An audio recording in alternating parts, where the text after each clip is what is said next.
Radio listeners, it's a true honor to present our next program. This lady has spanned many decades, taken charge of the future, and challenged the mind of every American that has dared to dream or acted upon those dreams. I present to you the Clara Luper Show with Mrs. Clara Luper. Good evening, ladies and gentlemen, and I have a good evening to you wherever you are.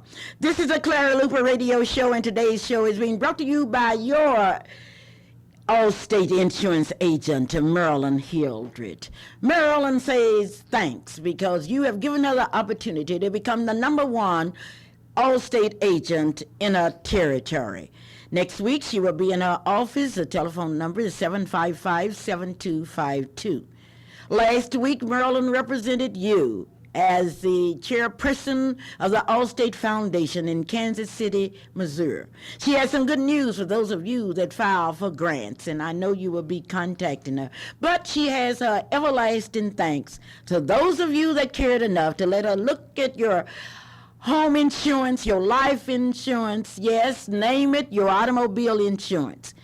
You were able to say, Marilyn, I want to see you go over the top, and I realize that you cannot go over the top unless you have my insurance, and you have put her over the top.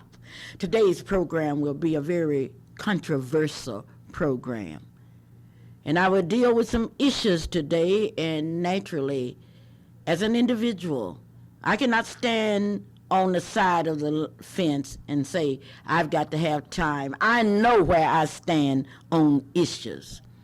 So many of you have called and asked me what did I think about the Supreme Court saying that they will hear the Oklahoma case, the Oklahoma City School Board case that came out of the Dow case. I want to make my position clear. Segregation in education is unconstitutional. Those were the words that were spoken by the Supreme Court in the year of our Lord, 1974, on May 17th. I believed it then. In fact, I believed it before the Supreme Court handed down that decision, and I believe it now. Let us look at what has happened in Oklahoma and in Oklahoma City in education. Since the Supreme Court allowed the Bohannon decision to stand, which recognized the fact that there was a Unitarian school system in Oklahoma, what has really happened? Young people from kindergarten to the fourth grade have been denied the right of mixing with other people. And now we stand on the northeast side of Oklahoma City with the old familiar words, we're going to close the schools. These schools are at risk. The question is, why was it that these schools were not at risk before that decision by Bohannon that turned the clock back to a segregated school? I want you to visit the schools on the northeast side of Oklahoma City, and then I want you to go northwest and southwest. Don't take anybody's word for it. We had no business losing that case in Oklahoma City. We lost that case because some outstanding blacks, namely Dr. Henderson at Oklahoma University, who had testified for integration in the Dow case, testified against integration when Bohannon handed down his decision. Dr. White stood and testified for a segregated school system from the kindergarten to the fourth grade. And then we had young parents who stood down there and say that they did not want their children bused. These parents did not realize that some 5 years later, their children would be classified all over this city as children at risk. Let us see what has happened with the all-black schools. Let us go into the toilet first and look at the plumbing. Then let's walk down the halls and see where the roofs are crumbling in. Let's look at the experiences of the teachers in comparison. Let's look at a school system that has now either all black, say 90% or 95%, or all white. Now you're saying that these schools have the same thing, but you have overlooked one fact. In the white schools, there are many businesses that are adopting schools. Now suppose a business would adopt a school and say, I will let your students have 10 computers.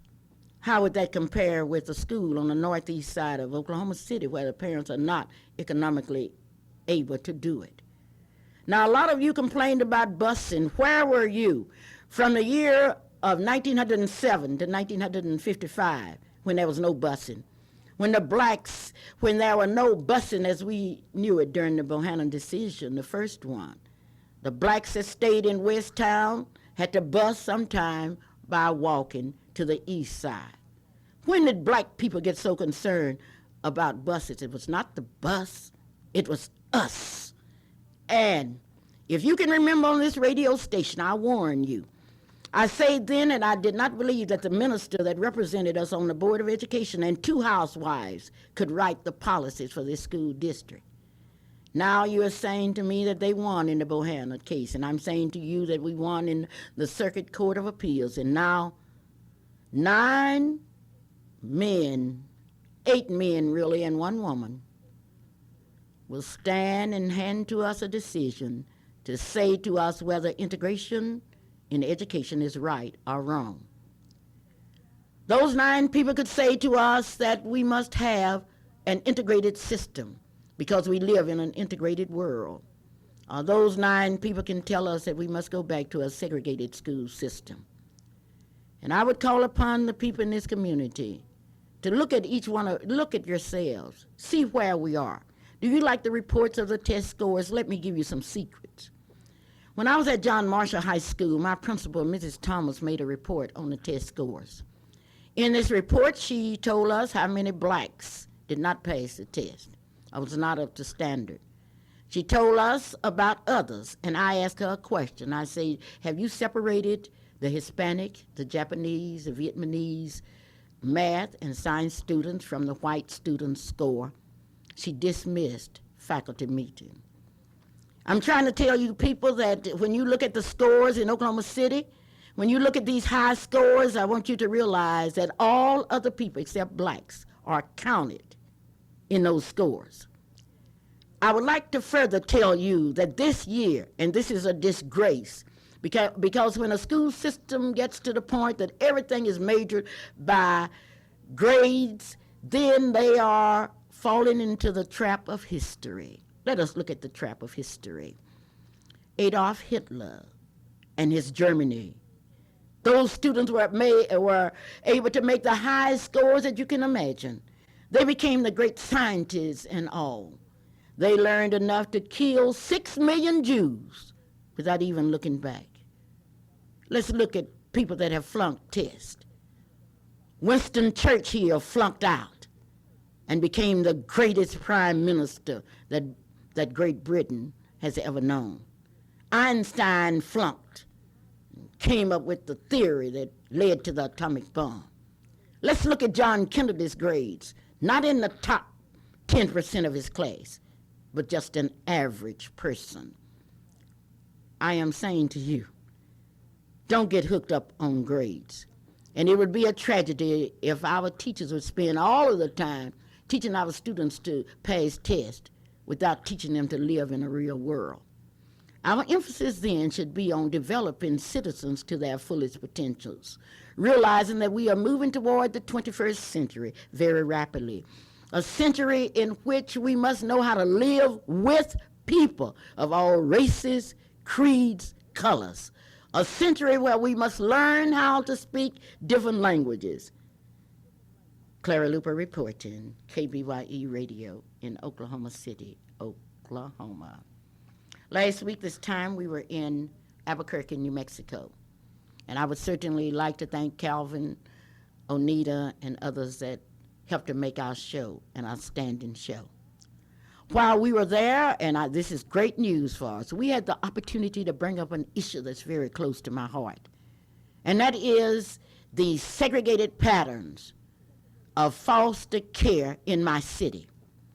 Through the leadership of Mr. Milton and the other representatives from Oklahoma, we were able to get a resolution on the floor with delegates from Oklahoma, Arkansas, Texas, Louisiana, and New Mexico that condemned the segregation in foster care and adoption.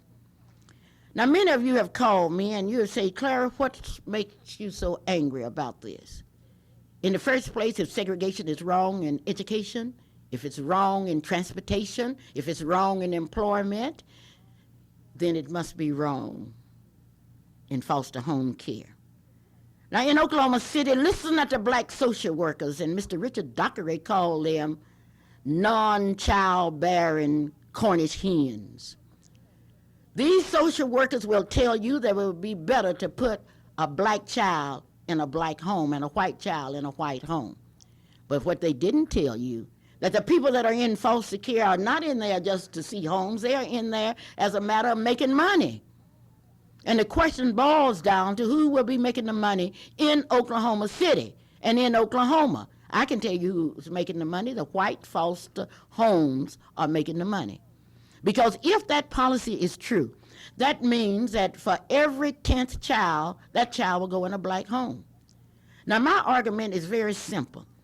If the 14th Amendment is right, and it says that you should not deny citizens because of race, creed, color, or previous conditions. If the Civil Rights Bill of 1964 is right, which states very clearly that all segregation, whether it's sexual, religiously, or race, is unconstitutional, then the foster care system with its segregated ideas must be wrong, and we must fight against it. And now we have the backing of Region 6, and we are going down the line.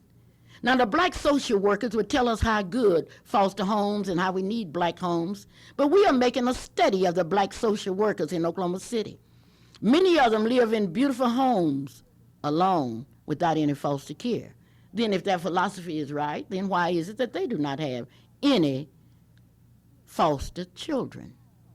What's wrong with Christians, whether they are black or white or other religious groups? Wouldn't it be better to seek homes where people are committed and where people love children? That's our argument, and we are ready to take it to the Supreme Court of the United States. You're saying, now, Clara, what if you lose the school integration?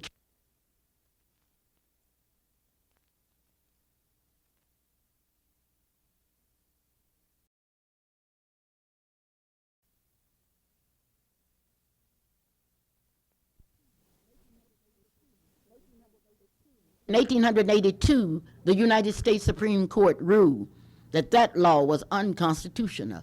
And it took us from 1882 to 1964 to get that law changed.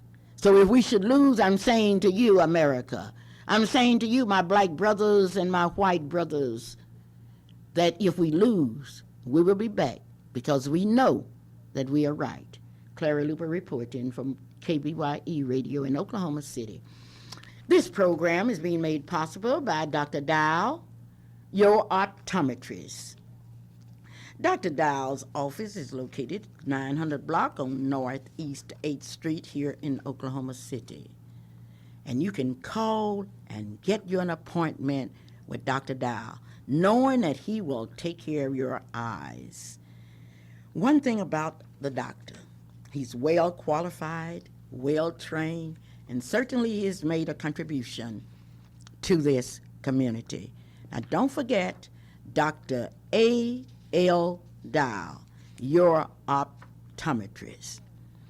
Where are we going in this community? What directions are we really going in? Who cares about the northeast side of Oklahoma City? And last night I was shocked, ladies and gentlemen, because a young man told me that they were getting ready to put a drug recovery center in Oklahoma City, namely on the northeastern side of Oklahoma City, on a street known as Madison, named after James Madison, the past president of the United States. Wonder what's in a name, Madison Street. Oh, we know James Madison was a slave owner, but he now sleeps in Virginia. But what we didn't know until last night, that a group of people intend to put a drug recovery center in the old Shady Nook nursing home. And of all things, they have the audacity to name it Clearview Center.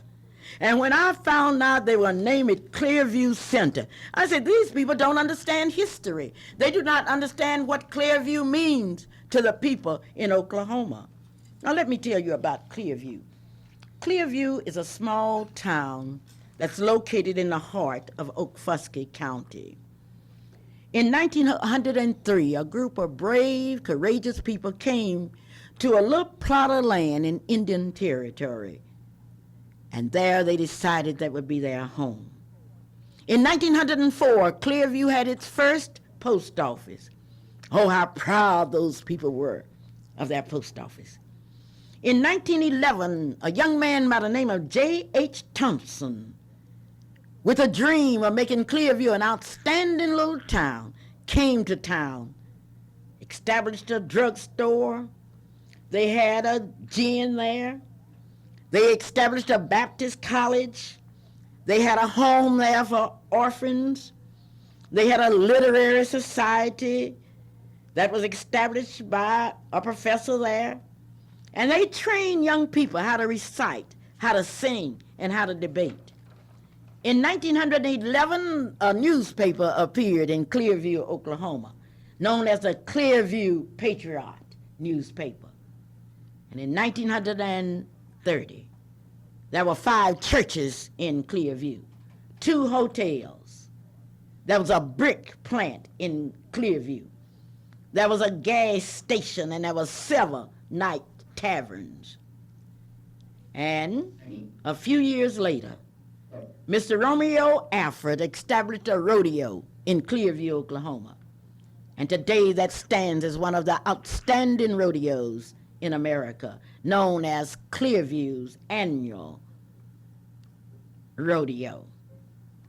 Now, why would a group of whites that knew nothing about history decide to name a drug recovery system after Clearview? It's called the Clearview Center. So today I would like to speak to that group of whites that own that. It's under the nonprofit organization, and I would tell you that we would like for you to call a meeting this week and change the name of your center. Now the question is, do the patrons in that area want the Clearview Center? And I'm not going to call it Clearview. It's no Clearview. Call that Drug Recovery Center. I want to know if the parents, if the patrons, if the homeowners in that area were notified. Because I do know that year before last, they had decided to put a recovery center on Britton Road in Harrison School. And I know a group of whites were notified, and they immediately went to the planning commission and petitioned and told them we do not want it in our neighborhood, and it was not placed there. Now, how do I go about finding the answer? The answer to that, the first question would be, do the patrons, the homeowners in that community, want a drug recovery center? Let's make our position clear. We have on the east side of Oklahoma City promises of establishing business. But in the past few years, our business have been confined to Mabel Bassett Center. And who's benefiting from that? The Remington Park that they promised us jobs and we weren't improved. But who's benefiting from that? Oh, I could go on down the list. But why would I have to go down the list when I have some very distinguished guests here? And what is your name? Toby Parker, Now, Toby Parker, where do you live? 1200 Northeast 24th. 1200 Northeast 24. How far is that from the old nursing center? Within 300 feet. Within 300 feet. Now, I know you have been notified about the fact that they are getting ready to establish a drug recovery center there. No, Mrs. Luper, we were not notified until 2 days before they had the meeting. Now, Toby, you're saying that you were not notified until 2 days before they had the meeting. 2 days before the meeting. How are you notified? By mail, Oh, you received a letter. yes. Okay, I would like to see that letter. You received the letter 2 days, and ladies and gentlemen, this was dated. This letter was mailed March the 27th, and it was from the Drug Recovery Incorporated at Ivanhoe. It's called Ivanhoe, located at 415 Northwest 8th Street. Now, on this letter, they told you there would be what kind of meeting? What kind of meeting did they tell you it would be? A town meeting. Okay, where was the meeting to be held? The meeting was to be held at Walls Chapel. At Walls Chapel, and I know that's located at 2424 North Kelly. Now, they say that the purpose of this meeting was to introduce you to the Drug Recovery Incorporated. Had you been introduced to it before? No, we had not. Had you heard about it before? No. Now, this is a private, non-profit corporation, but it's something that's astonishing about this. I don't see any names of individuals on this letter or this announcement. They passed out 1 or 2 letters at the meeting, but they did not have anything on the letter that was mailed out to us. No names? No names. Okay, let's go back to this Thursday night when you found out they were going to have this meeting. What did you do? I gathered up several people in the neighborhood, and we attended the meeting. Okay, you got around, you called people and say, look, it's going to be a We're meeting. gonna be a meeting. Now, on this meeting, it states, and I would like to read, and I know the people in Clearview is going to really be upset, but this is what the letter states. The Drug Recovery Incorporated is opening a new program to be called Clearview House. It will be located at 1163 East Madison Street, formerly Shady View Nursing Home, and it will provide 90-day adult co-educational residential drug alcohol treatment in a community setting. There will be a 24-hour crisis hotline, outreach, education, and professional training is also provided. All right. Now, when you got to the meeting, and what time was the meeting scheduled to start? The meeting was scheduled to start at 7 o'clock p.m. Okay, I'm sure you were there at 7 o'clock. At 7 o'clock p.m., we were all there. And what happened? The meeting was in process when we arrived. Now, just a minute, Toby. The announcement said that the meeting was going to be at 7 o'clock, and when you got there, the meeting had already The started? meeting was in process. Okay, who was at the meeting when you got there?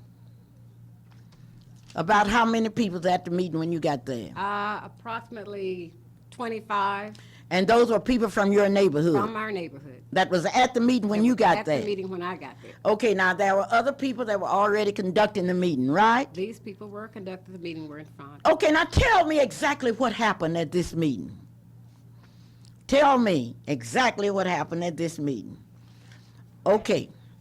Now, what happened? I want to know what happened at this meeting. This portion of our program is brought to you by Behold the Walls by Clara Luper. If you have not read my book, you need to read it. Ladies and gentlemen, I'm talking to some homeowners today from the Madison Street area. And then I have another homeowner here. And what is your name? I'm Ruby Booz. Okay, Ruby Booz, were you at that meeting? Yes, I was. Tell me exactly what happened. When we arrived, the gentleman was on the floor explaining to the people in the community how this treatment center was to benefit the Northeast section, and he was giving them the agenda, the program, the outlay of their program. I asked the first question. My question was, how would this benefit the Northeast section? And what did he say? I'm still waiting on an answer. He did not tell you yet. They invited you there to tell you how this recovery center was to benefit the community. I'm still waiting on an answer. No, he Okay, did and what not. else happened? Ms. Luper, I have to say that there were a lot of questions asked about from a lot of the residents of that area, and to today's date, we have not received satisfactory answers. At that meeting, we asked, had they got prior clearance, permission to open this treatment center? Why wasn't the people of the area notified? They told us that they had, intended to notify them. They had intended to notify you, but they didn't notify you until 2 days before the meeting. Is that correct? That is correct. All right. Now, they had intended to notify you. Did they tell you why they didn't notify you? No, they did not. Okay, I can tell you why they didn't think you were important. They didn't think you were important. Ralph Ellison said it far better than I. The Invisible Man by Ralph Ellison. What else happened at the meeting?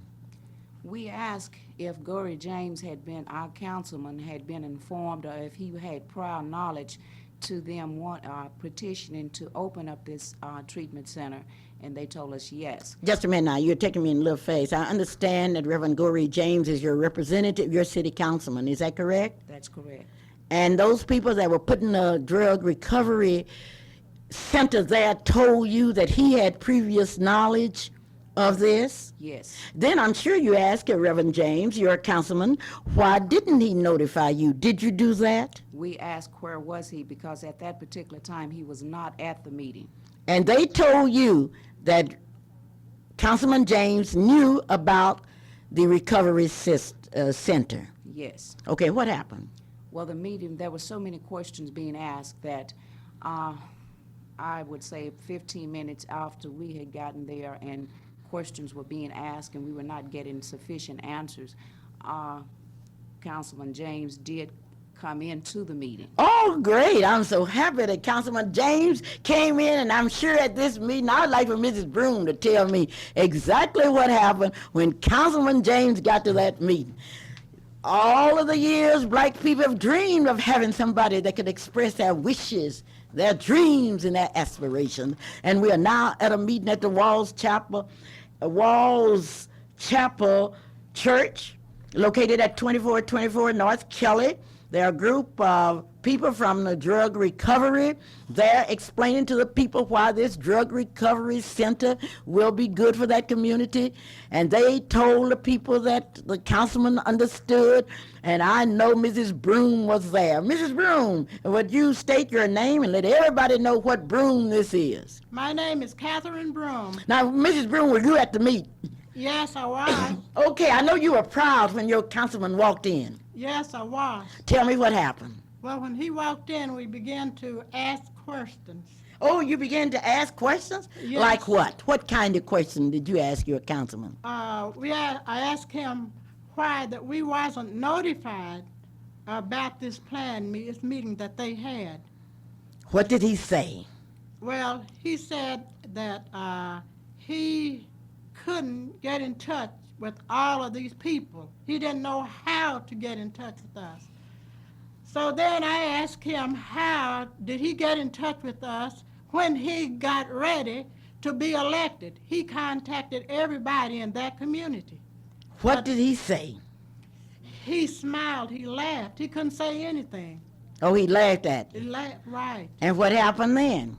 Well, after then, why, Mr. Steele got up to talk about what had happened to him. And I'm sure that the public remembers what happened to Mr. Steele, but in case they do not, would you kind of tell them? Yes, the first thing that happened, Mr. Steele's father was beaten to death. And he calls for the police. They could not get police there until Mr. Steele's family, they called 911. That was the